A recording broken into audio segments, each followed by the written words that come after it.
Chères Saint-Loises et chers Saint-Lois, bonjour. Aujourd'hui, je vais vous évoquer l'histoire de Notre-Dame de Saint-Lô. Voyez tout d'abord une belle lithographie de 1866 de Eugène Cicéry.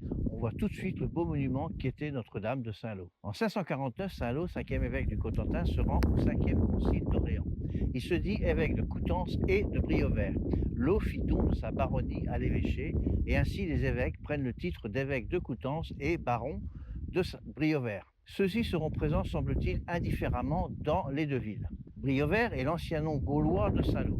Briovert prendra le nom de Saint-Lô au cours du 8 ou 9e siècle. Fin du 9e siècle, la ville est assiégée par les Vikings.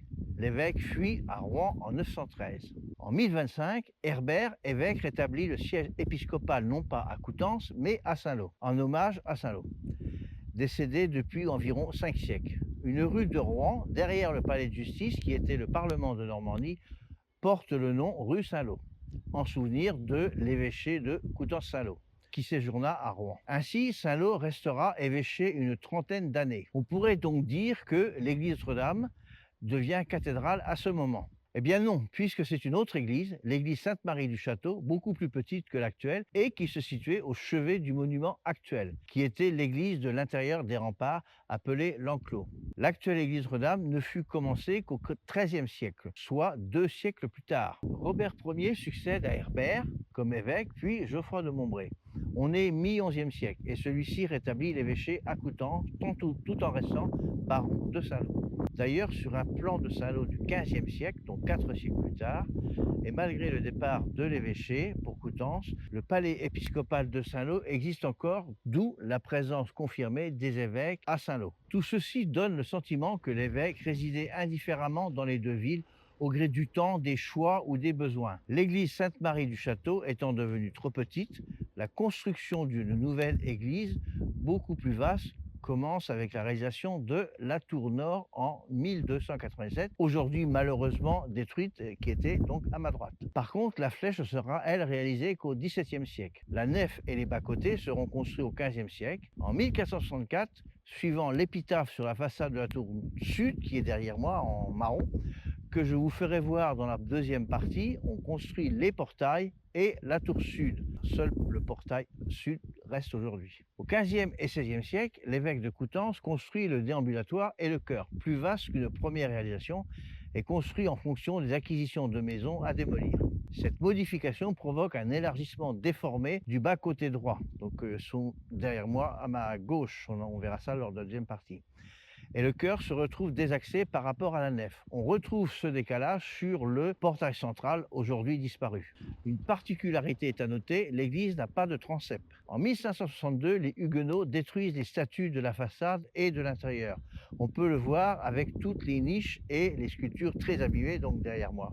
En 1576, la baronnie de Saint-Lô, détenue par l'évêché depuis Lô, soit plus de 10 siècles, est cédée aux Matignon, dont on connaît tous la descendance des Matignon-Grimaldi. En 1630, la flèche sud est construite, puis la flèche nord en 1685, et termine ainsi la construction qui aura duré 4 siècles. Sur un plan de la ville du XVIIIe siècle, le palais épiscopal n'apparaît plus.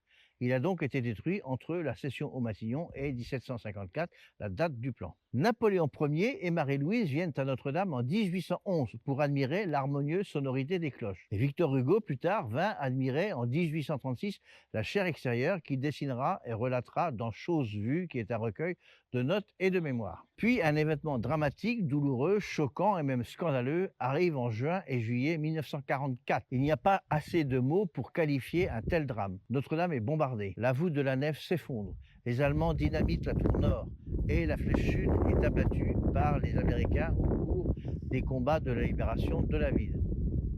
Et il existe d'ailleurs des photos avec Notre-Dame qui a toujours sa flèche et des Américains dans les rues de Saint-Lô.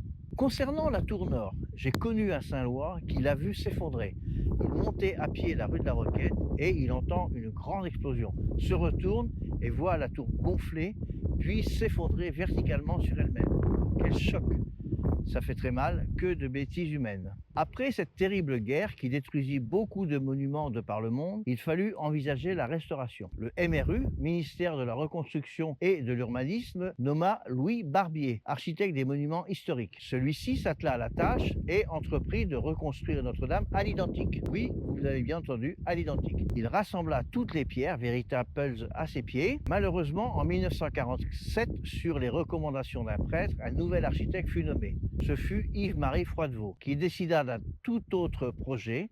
Il tailla ce qu'il restait de la façade et décidait de façon surprenante de l'implantation d'un mur de schiste vert en retrait d'une travée. L'idée serait de rappeler par une cicatrice de couleur différente de la façade que tranche la blessure de la guerre. À qui faut-il le rappeler? Aux Saint-Lois. Avait-on besoin de ça? Pourquoi ne pas avoir mis carrément du poudingue de Troisgau, pierre de couleur rouge foncé? On avait ainsi la couleur sang. Pourquoi vouloir conserver éternellement les stigmates d'une guerre? Toujours est-il qu'aujourd'hui, la balafre est là et il faut s'en accommoder. Plus tard, on ne sait pas de quoi l'histoire sera faite. L'église cathédrale de Saint-Lô n'a pas eu le même choix de destin que l'hôtel de ville d'Ypres, par exemple, en Belgique, reconstruit entièrement à l'identique après la Première Guerre mondiale. La cathédrale de Dresde en Allemagne, également reconstruite à partir de 1962, suite à sa destruction au cours de la Seconde Guerre mondiale. Aujourd'hui, la flèche de la cathédrale basilique de Saint-Denis est en reconstruction, comme quoi le respect du patrimoine peut parfois générer des miracles. Malheureusement, un tel projet pour Saint-Lô serait financièrement déraisonnable, voire impossible dans la situation actuelle. En 1994, un artiste peintre, Bruno Dufour-Copolani, a eu l'idée géniale de reconstituer la façade de Notre-Dame en une immense peinture. Nous pouvions ainsi redécouvrir les trois portails et les trois verrières comme avant-guerre. Dernier point que je voulais vous évoquer et qui titille beaucoup de Saint-Lois. Église ou cathédrale? Pas facile de répondre. L'évêché étant principalement à Coutances, logiquement, Notre-Dame de Saint-Lô n'est qu'une église. Toutefois, nous savons, comme je l'ai raconté, que l'évêché a siégé à Saint-Lô, mais avant la construction de Notre-Dame. Les évêques étaient très présents à Saint-Lô, jusqu'à la cession au Matignon. Nous savons qu'il y avait un palais épiscopal, vraisemblablement héritage de la baronnie de Laux. Beaucoup d'éléments qui plaident pour une sorte de reconnaissance